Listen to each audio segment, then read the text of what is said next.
you probably noticed I don't feel about that war the way we were told we were supposed to feel about that war, the way we were ordered and instructed by the United States government to feel about that war. You see, I'll tell you, my mind doesn't work that way. I got this real moron thing I do. It's called thinking. And I'm not a very good American because I like to form my own opinions.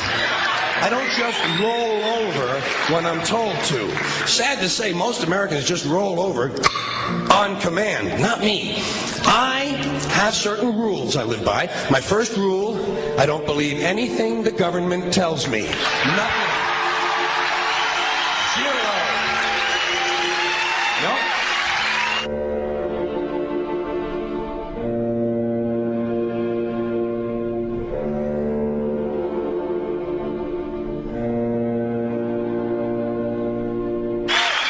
And I don't take very seriously the media or the press in this country, who in the case of the Persian Gulf War were nothing more than unpaid employees of the Department of Defense, and who most of the time function as kind of an unofficial public relations agency for the United States government.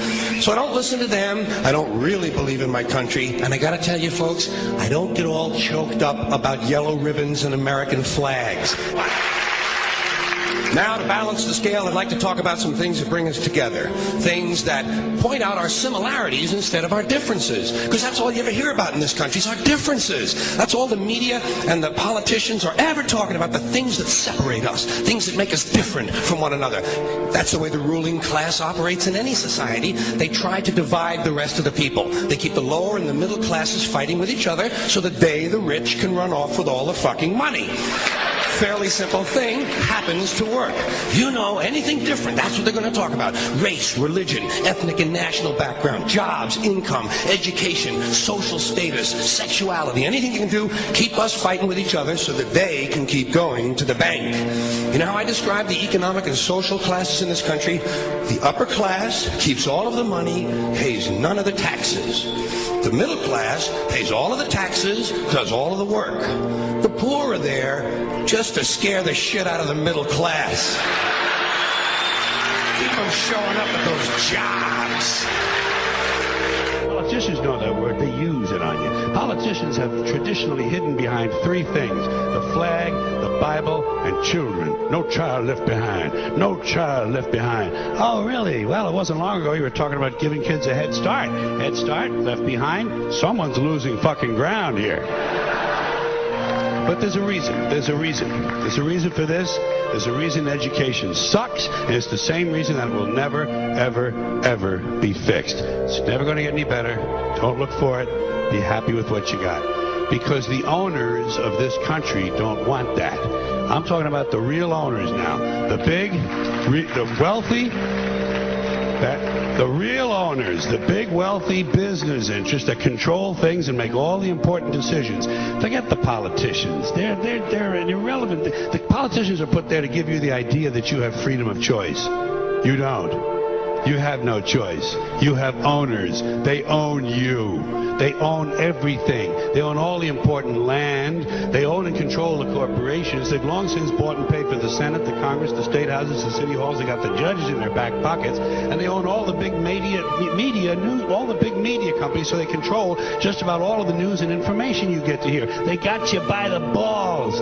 They spend billions of dollars every year lobbying to get what they want.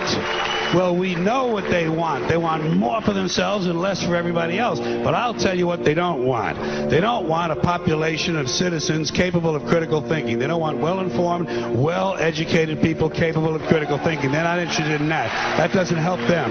That's against their interest. That's right. You know something? They don't want people who are smart enough to sit around the kitchen table and figure out how badly they're getting fucked by a system that threw them overboard 30 fucking years ago. They don't want that. You know what they want? They want obedient workers. Obedient workers.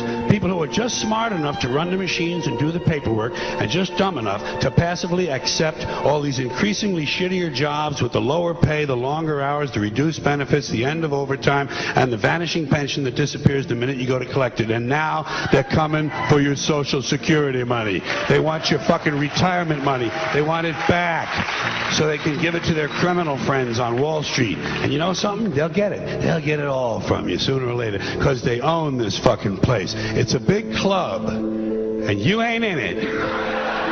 You and I are not in the big club.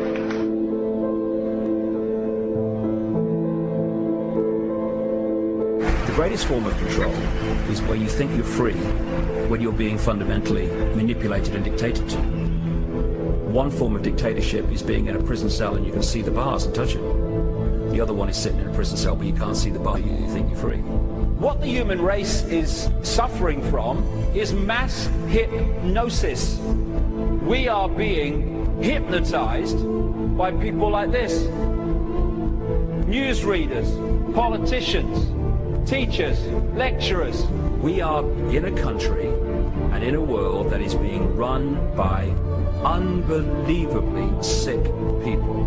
The chasm between what we're told is going on and what is really going on is absolutely enormous.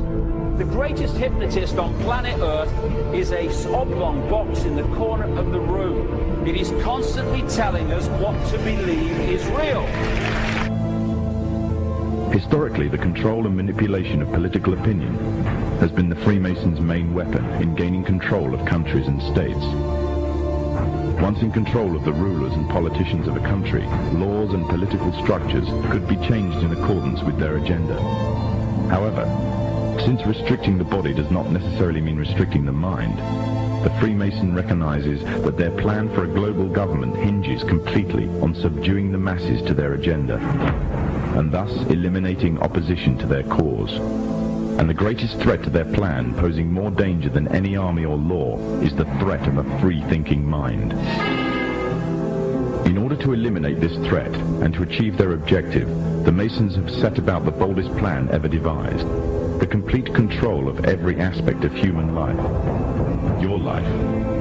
And the weapons they are using against you are in your very homes, entertaining you and your children, and gradually indoctrinating you without you even realizing.